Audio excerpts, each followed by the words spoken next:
a.k.a. the Car King. We are live on ABC's KMET 1490 AM.com. Your number one spot right here for news and talk on the West Coast. I thank everyone for tuning in this morning. On the telephone line, I welcome to the program a classic rock icon of the band Vanilla Fudge, who has released his new single, Let's Pray for Peace. I welcome to the program the legendary Mark Stein. Mark, Brian C., honor to have you. Hey, man, it's great to be here this morning. How y'all doing out there? Oh, everything's going well. Big fan of the band, big fan of you. So this is really an honor for me, Mark. Oh, that's fantastic. I really appreciate that. No problem. So let's begin talking about your latest release, Let's Pray for Peace. Yeah, Let's Pray for Peace is a song that I have out on Deko Entertainment, Deko Records, and they put together with me a really cool video, which correlates with the war in Ukraine, and it's very visual. It's very dramatic and compelling. I believe they did a really good job, and you could see the video on all usual outlets on YouTube and what have you. And the cool thing about it actually is at the end of the video, there's a link that you can access. And all income and all proceeds, streaming and what have you, if you want to make a donation, it goes to UNICEF, and all the money from the video is going to the children and the families, that are experiencing such hardships with this war in Ukraine. So that was the whole emphasis behind it. I mean, that's such a nice gesture on your part. And, I figure I have about a couple of minutes that I want to play air for the listeners here. And then why don't we do that? And then we could talk a little bit more about it. Is that okay? That's fine. All right, let's hear it. Mark Stein.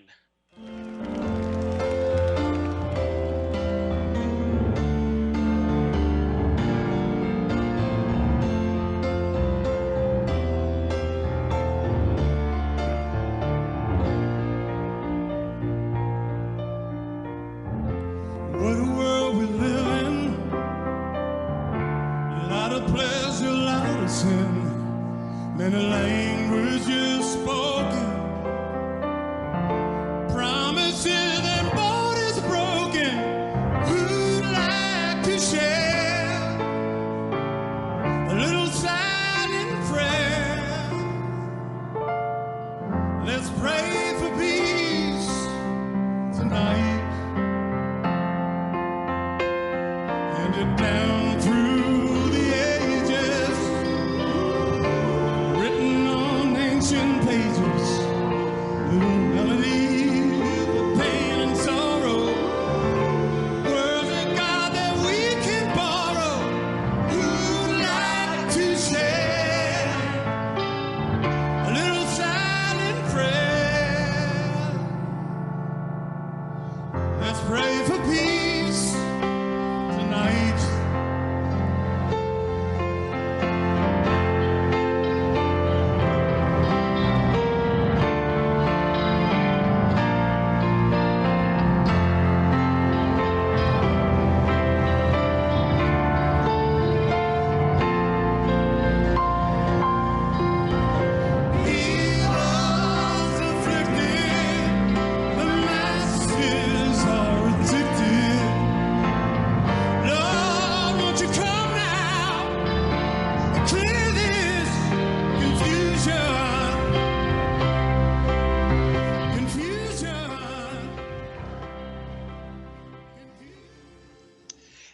Heard Let's Pray for Peace by the legendary Mark Stein of Vanilla Fudge. Very soothing, Mark. Very nice job.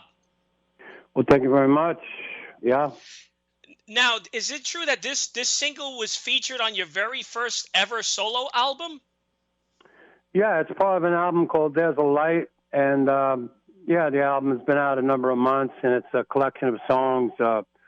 It's tied together by a theme of social issues with a little love and patriotism thrown in, and it's gotten great reviews all over the country, and doing good on a lot of the internet, stations out there. And songs like We Are One, and We Are Survivors, and All Lives Matter.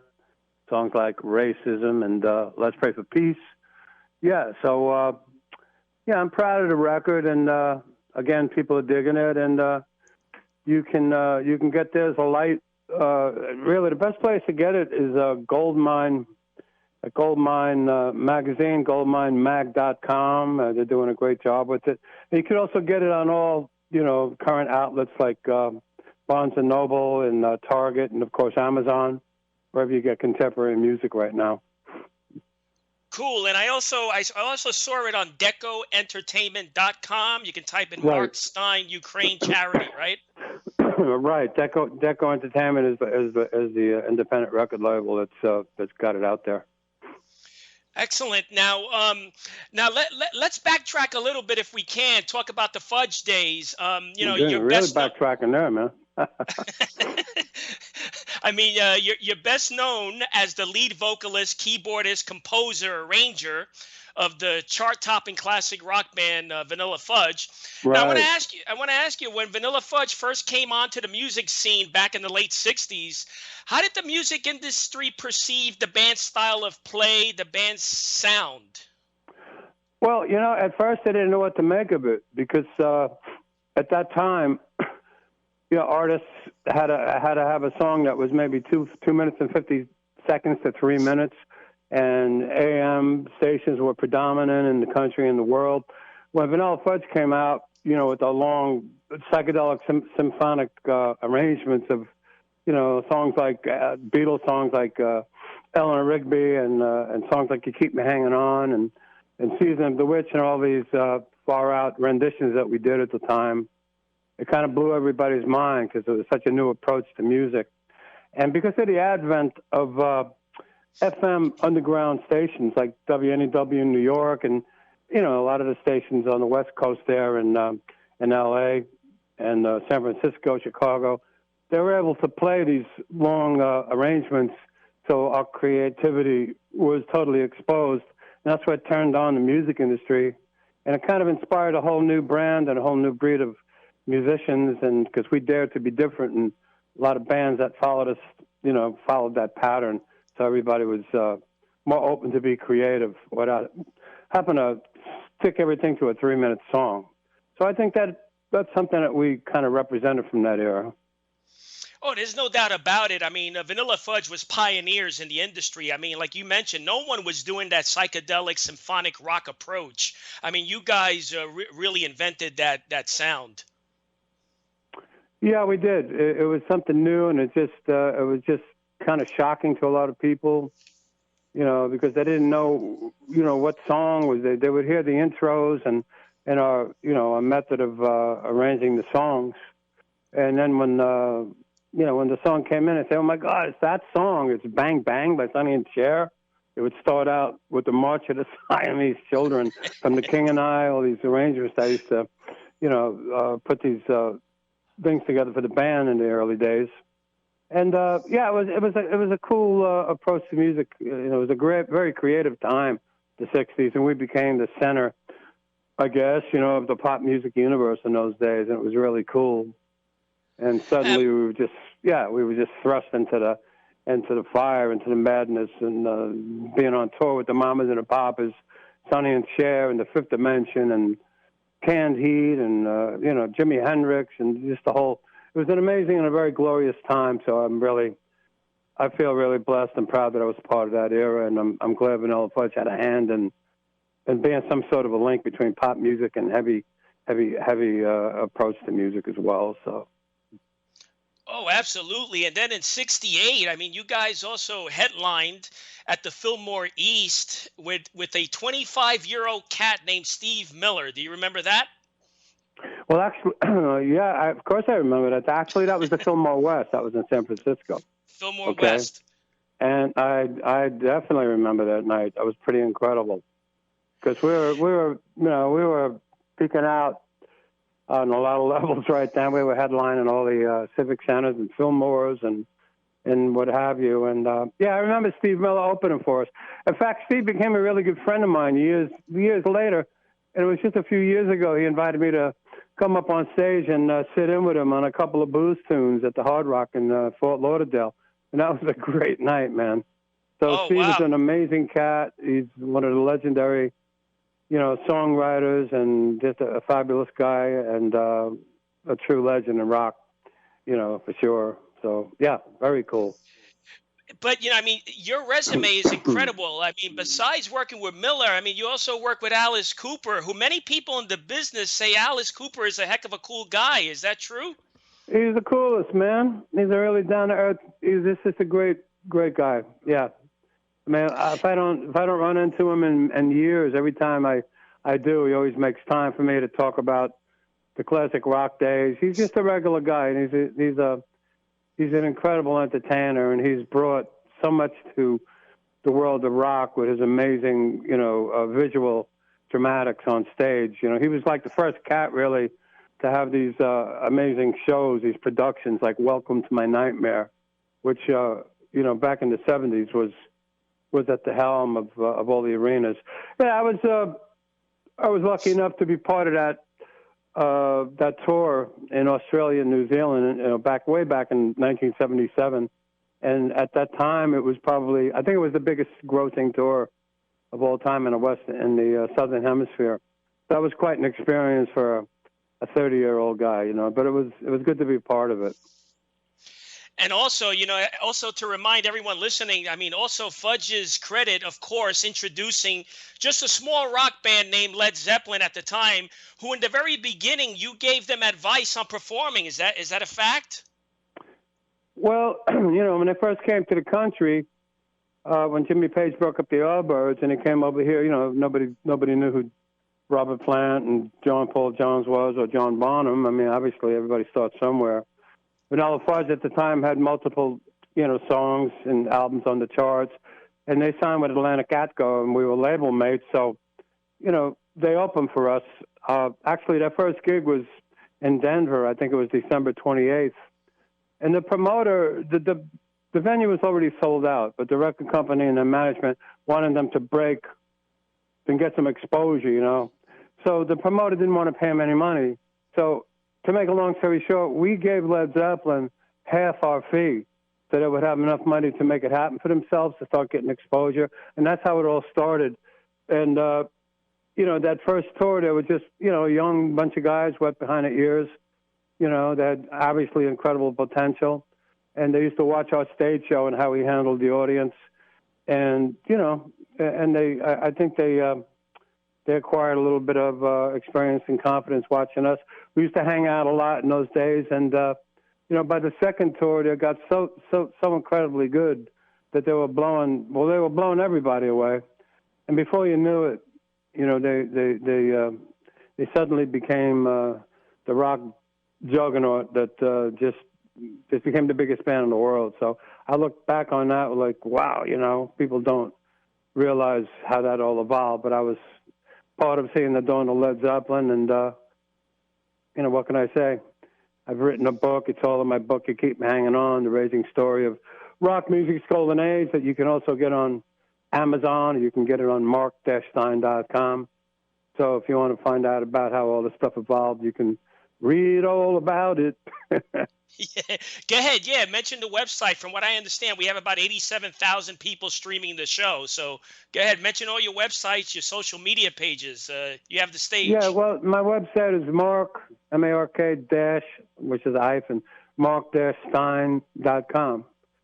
So you can get all the information on there. You could also go to vanillafudge.com too, because the band all shares our group and solo projects. We share it all together. So you can find out all the information you need on those two sites.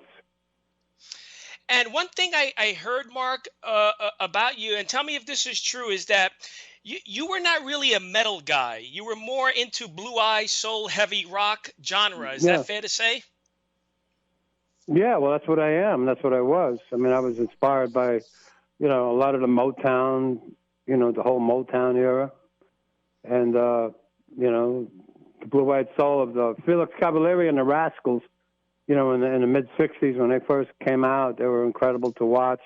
Here I was maybe 18 years old, so I was inspired by Felix and that blue-eyed soul sound. And, so I used to be a street singer, man. I used to sing when I was No, I was just 13, 14 years old. I would sing with all the brothers, man, in the streets in Hudson County, New Jersey, and Bayonne, and Jersey City, New Jersey. And I used to witness some of the greatest vocal groups.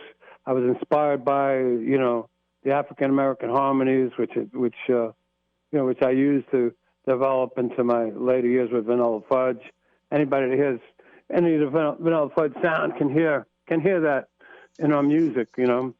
But I've always been like a soul, blue-eyed soul guy that was inspired by, you know, again, Motown, Aretha Franklin, and a lot of that kind of music, the Atlantic Stax music. So yeah, I was never a heavy metal cat. But what was cool about it is it was a combination of that and the heavy rock playing that kind of lended to a lot of bands that followed us.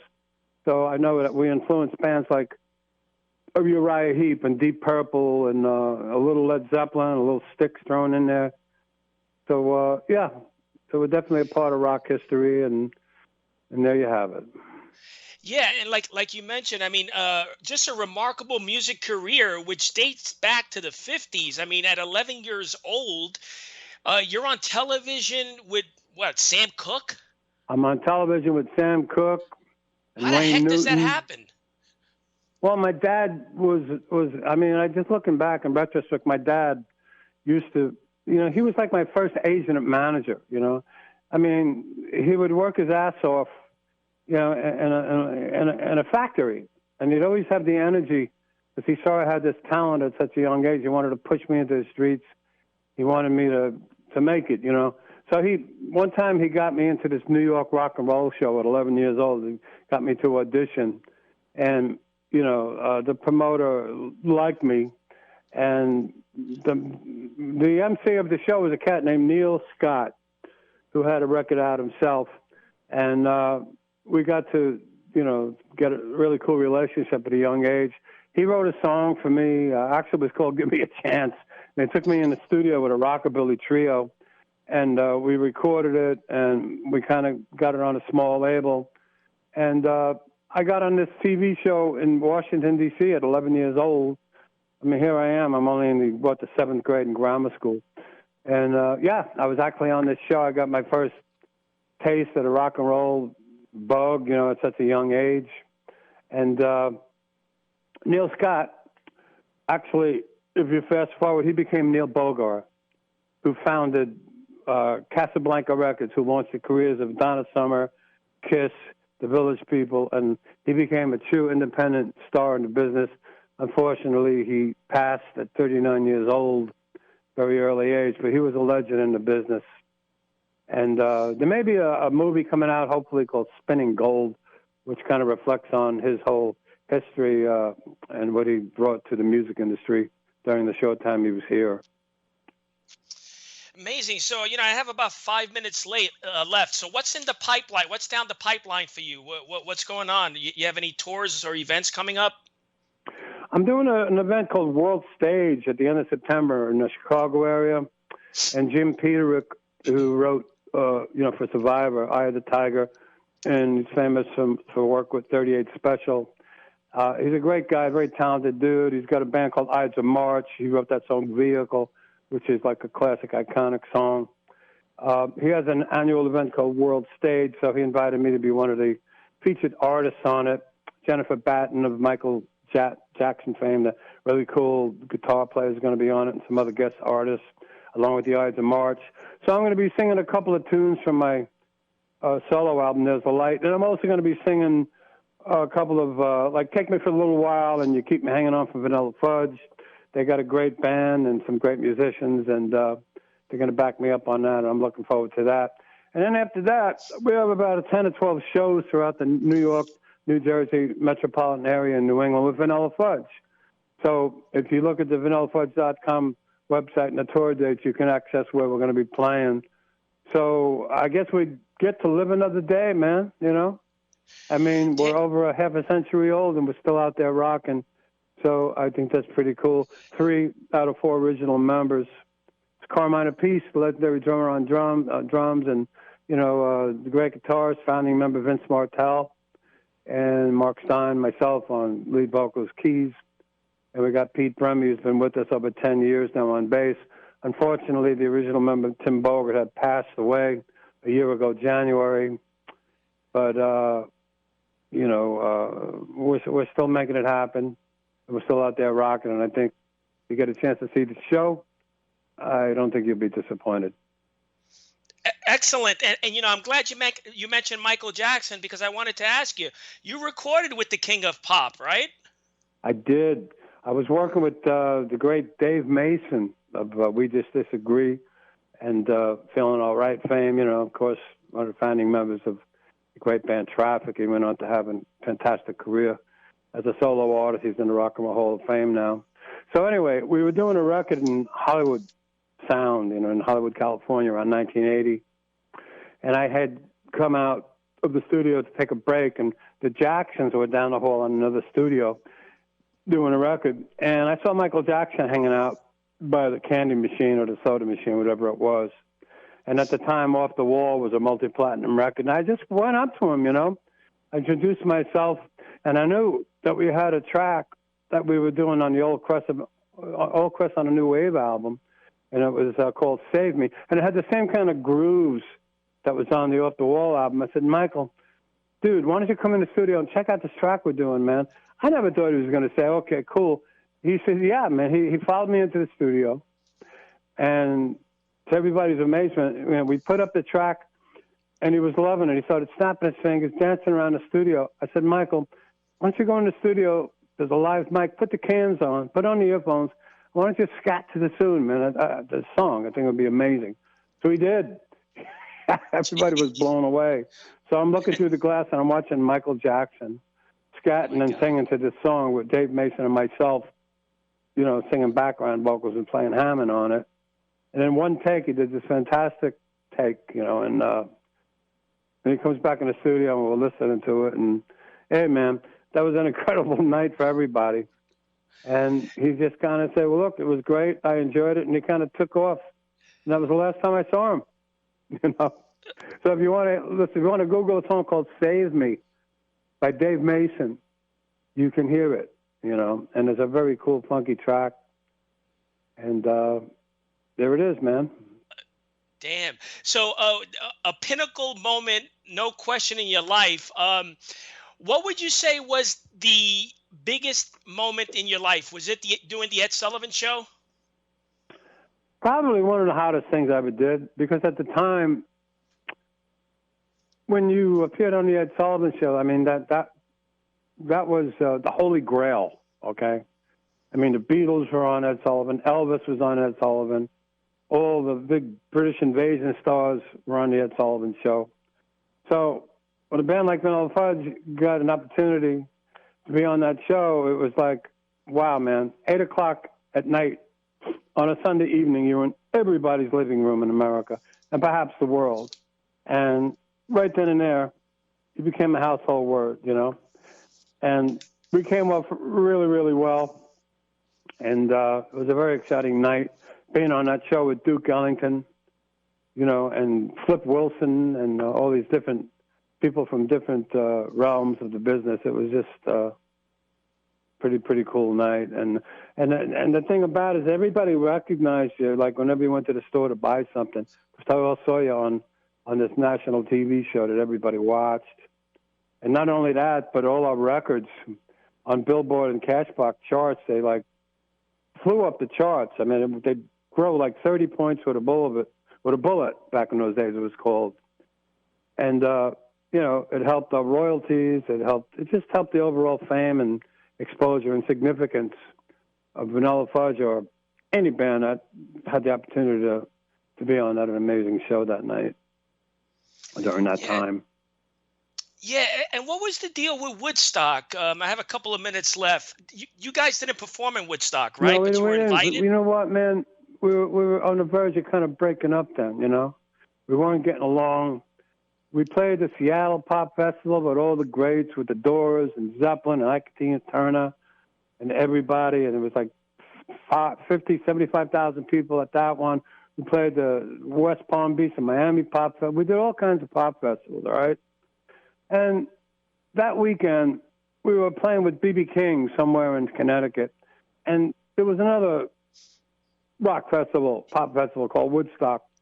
So we just didn't feel like hassling. It was like we weren't getting along, and we kind of passed. We didn't want to go up there because it was going to be whatever. Obviously, it was a major mistake. Nobody knew it was going to be the seminal event that it became, you know. So, hey, you know, what can I say? We blew it. But, yeah, but you know, you were on Ed Sullivan, so I mean, you had the audience from there. Well, we were on Ed Sullivan. We were on all the major TV shows. We were on all the major TV and pop shows in those days, you know. There was the Ed Sullivan show. There was the Joey Bishop show. There was the Dick Cavett show. I mean, I can't even remember all the shows we were on. But Steve Allen show. Yeah, I mean, we're at the top of the pops in those days. So, yeah. But we missed Woodstock, and you know, what can you do? There's plenty of actors in the business that turned down scripts that became major motion pictures that look back and say, why didn't I do it? So that was our script that we didn't take. No question. But your record speaks for itself. So, listen, I have like 30 seconds left. Any final words? Well, I just hope everybody takes care of each other out there, respects each other out there.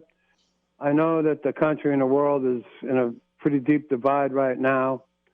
And I just hope that we all can, well, let's pray for peace.